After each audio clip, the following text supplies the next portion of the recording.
Hey, what's up everyone? Welcome to another sketch and review. Now before I start this, I just want to show some of my Predator collection. From the early Dark Horse comics, like you see here, to a bunch of action figures I still have. Even this movie replica prop of Skarsgård from the 2004 Alien vs. Predator movie. Also, that's a actual movie prop from Hellbound Hellraiser 2. That's one of the boxes they actually used. So yeah, I'm a fan. An actual fan. And now, for the review. From the studio that brought you The Mandalorian and Grogu and How to Train Your Xenomorph, comes the next sterilization of a classic franchise. When a young Yautja outcast goes on a mission to impress his father, what could possibly go wrong? This holiday season, join Deck, his chatty sidekick Thea, Good luck with your journey! and the ever-lovable obligatory merchandise tie-in Bud on a wacky and zany adventure fun for the whole family in Disney's Predator Badlands, rated PG-13. It's like Lilo and Stitch, but Predator. If you too are as much of a Predator fan as I am, I hope you understand where I'm about to go with this. Keep in mind, my goal isn't just to bash it for no reason. I know talking shit about anything new in a franchise is all the rage, but I'm not about that. I really do love this franchise, so I'm going to go over things I both liked and disliked. Some people may agree. The majority, according to Rotten Tomatoes and the internet, may disagree, but this is my review, so if you don't like it, do your own. Here we go, and don't forget to hit that like and subscribe. Or, you don't have to like my take, but I'm going to deep dive into Badlands as a Predator fan for over 30 years. So let's get into it. For this review, I'm drawing my own take on a Yautja runt, because I just don't think the final version in Badlands is all that great. The biggest problem is the mouth design. This looks like a fucking box. This design looks incomplete. It looks like a placeholder and completely lacks personality and looks kind of amateurish. I'm sorry, it does. The teeth are in a perfect X shape. Now, symmetry is for robots, not organic creatures. It's one of the first things they teach in character design. This is just fucking lazy. Oh, I'm sorry, it's humanized. I don't know, maybe Trachtenberg is keeping with canon by acknowledging the whole stealing human DNA plot of The Predator. Maybe Deck is this kid's great mixed human Yautja grandson. That actually might explain a few things. I get it. You want to know if someone fucked an alien. Now, the artwork I'm doing may not be perfect, but I'm at least trying to keep in line with how a runt might look while still keeping the obviously urban-inspired haircut, even though Yautja in the comics don't have hair but tendrils to help with balance, as it's a sensory organ. Most of all, the box-shaped mouth just looks terrible. I can actually get over the tied-back undercut ponytail, but my god, that fucking mouth. I mean, this is the general shape that's been established in all Predator media. The teeth are usually offset a bit, with the top two fangs sitting more horizontal, while the bottom two run vertical. Obviously, there's variations, and I don't mind changing things up, but it just looks bad. Still, I'm willing to let it go as long as the movie is good. I saw Badlands with my wife, and according to her, it's a romance novel that follows the brooding hero meets a quirky female that comes to form a found family trope by the end. God damn it. Well, there you have it. It's a fucking rom-com. Now, I'll admit, I liked the opening of the movie. As a longtime Predator fan, like I literally showed, I actually always wanted a movie that focused on Yautja lore and culture. I didn't care what kind of story would be told. I just wanted to see something focusing on them for once. Well, I guess now I care. Predator Badlands opens with a cool fight scene between a scrappy underdog named Deck and his brother, named Quay.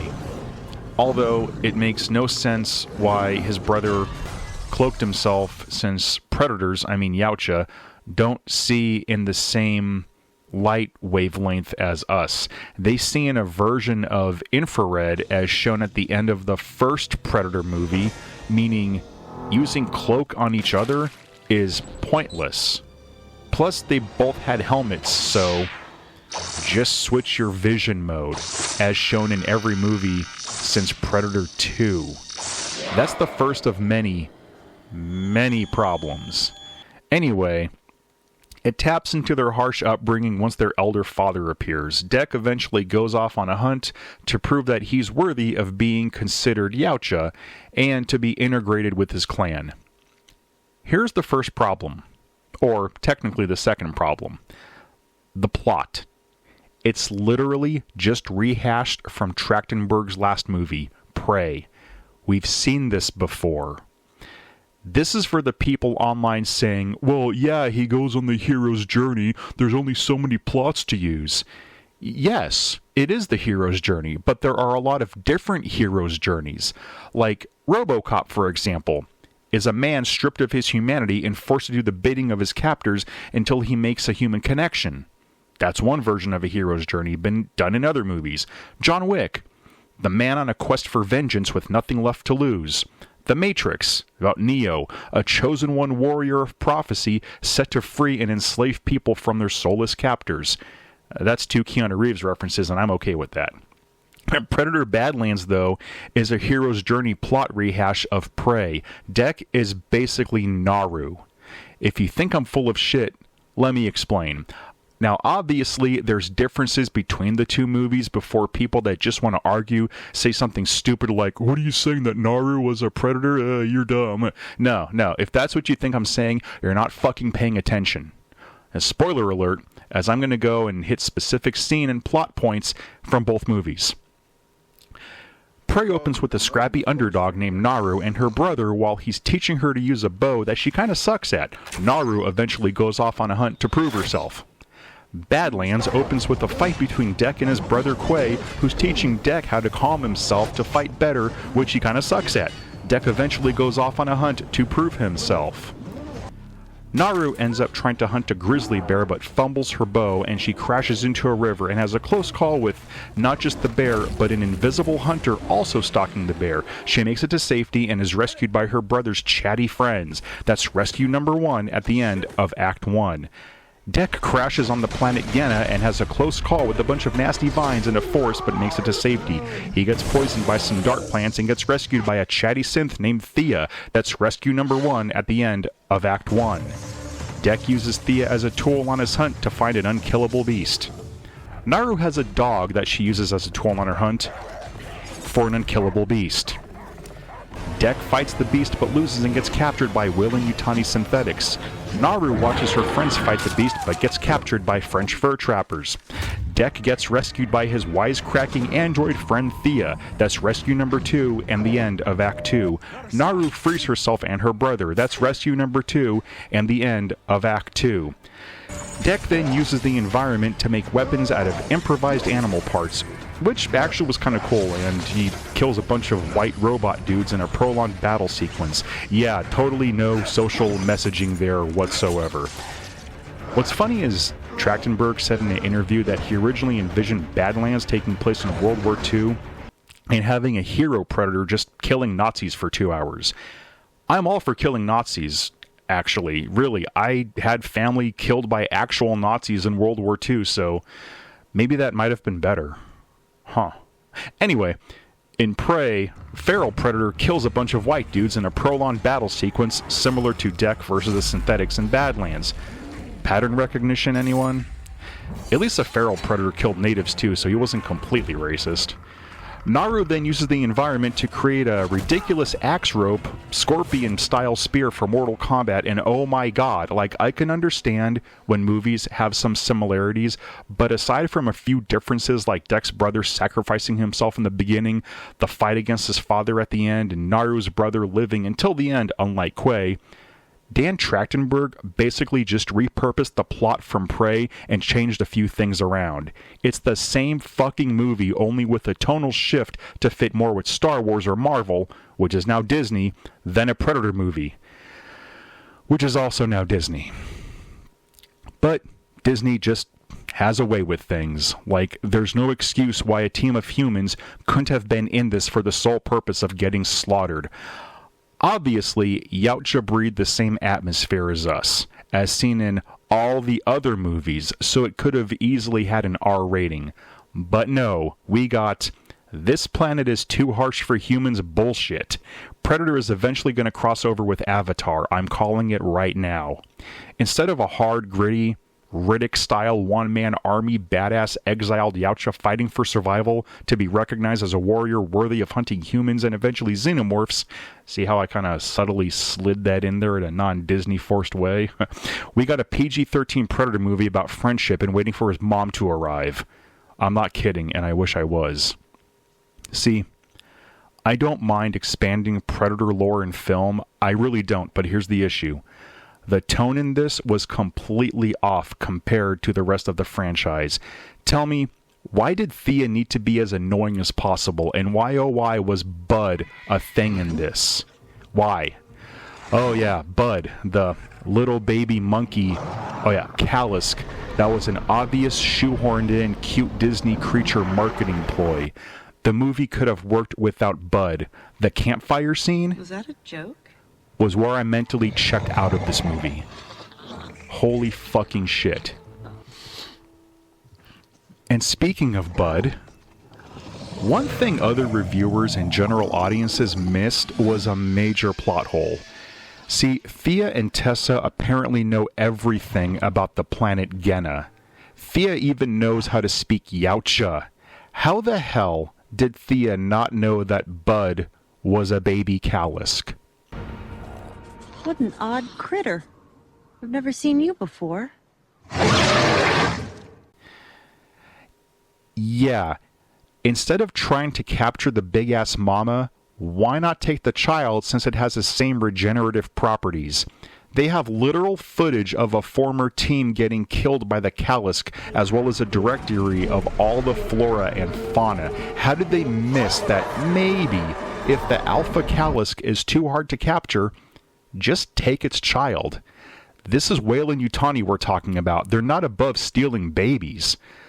The movie literally defies its own logic. The entire Thea and Tessa Weyland-Yutani subplot could have been resolved before Deck even arrived if the writers caught on to their own fuck-up. But no, Thea was programmed to be a sassy girl boss instead of an efficient Weyland-Yutani research droid, and Tessa was hyper-focused on the big bad mama instead of doing what was necessary to complete the mission. I am sick of movies using character and competence as a plot device to move action along. If Thea and Tessa knew what Yautja were, Thea even knowing how to speak Yautja, there's no way they didn't know that Bud was a baby Callisk with the same DNA as its mother, the very thing they were trying to kidnap and collect. Go to Genna, find the Callisk, kidnap the baby, go home, Weyland-Yutani's mission is done. Yeah, Thea having knowledge about everything except for Bud being a baby Callisk was just a bit too convenient for the plot, and it was fucking stupid. Now, I get some people may have no issue with Bud whatsoever, and even like it because, you know, it's oh so cute and expands Deck's emotional range.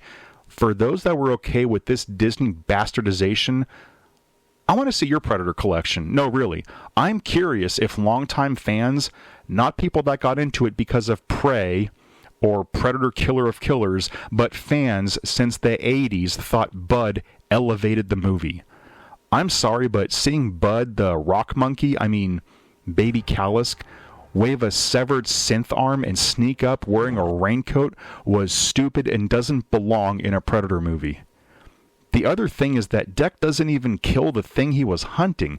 It actually defeats him and only spares him because it smells her child on Dek. It's actually Tessa, Thea's quote-unquote sister, and the main villain of the film that kills the Kalisk. By the end, it turns out Dek's real trophy was the friends we made along the way. Yep, that trope. Well, Dek eventually presents Tessa's head as his trophy, changing his hunting target, but Tessa was so badly damaged when he killed her that she might as well have just handed her head to him. Dek did not earn his trophy. What follows is a halfway decent fight, I'll admit, but by then I just didn't care. I knew Dek would win and we'd be baited with a sequel tease. After he kills his father to complete his redemption, his mother arrives. Kind of like how a bigger threat arrives at the end of Prey during the credits. It's the same fucking movie.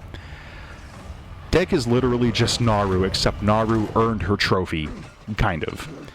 Trachtenberg wrote the same incompetent underdog going on a mission to prove themselves yet again. Shit, even Torres in Killer of Killers fit that trope, and he's the only one that suddenly became the most capable and used the Pred's technology against them. Dan Trachtenberg literally used the same trope 3 times in a row, but people are too impressed by, we finally got a Predator movie about their culture, to see that.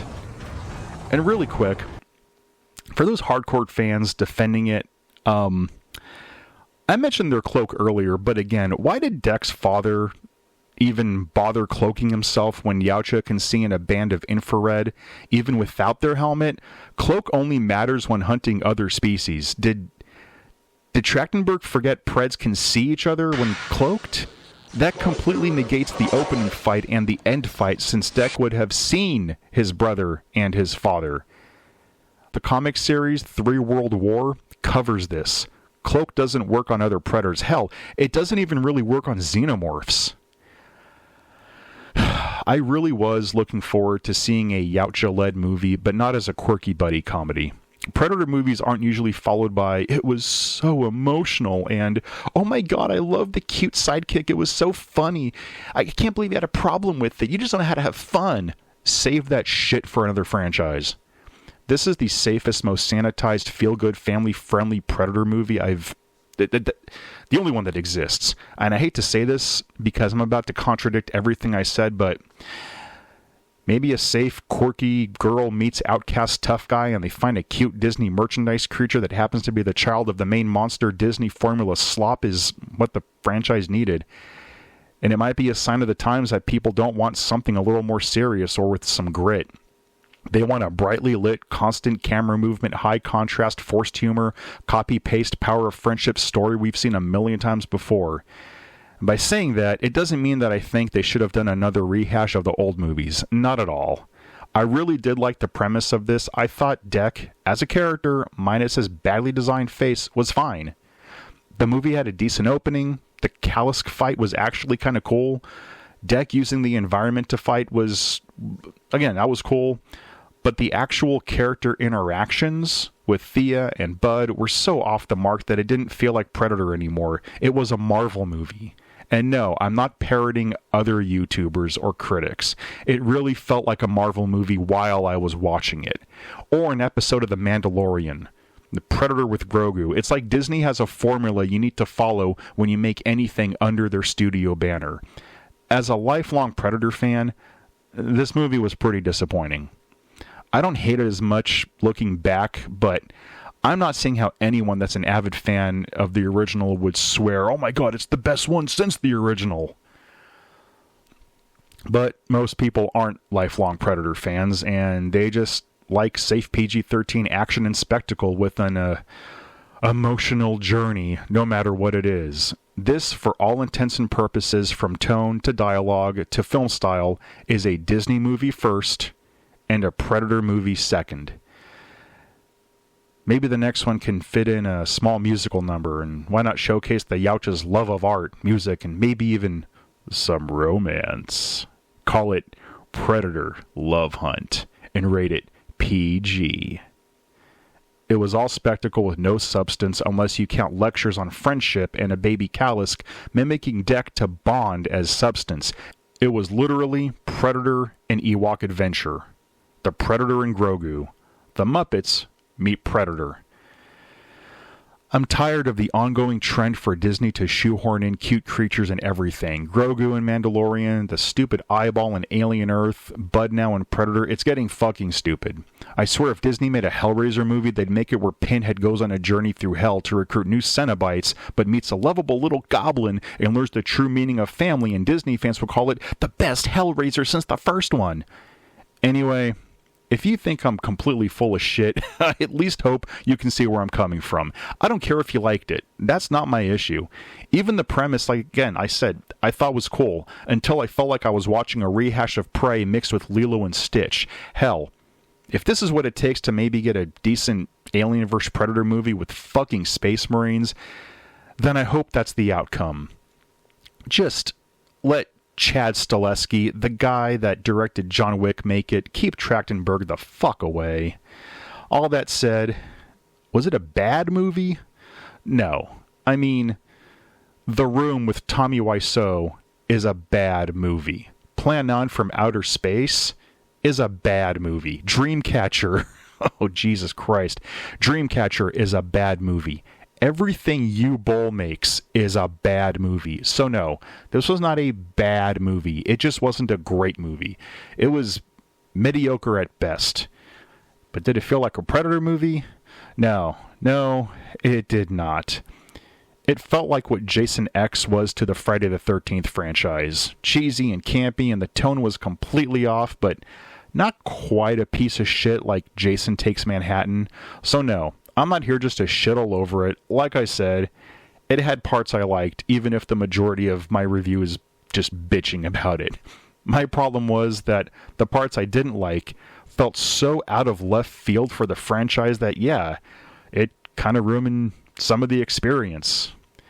Anyway, that's what I thought about Predator Badlands as a 30-plus year fan of the franchise. Fuck. Anyway, I will see you on the next one.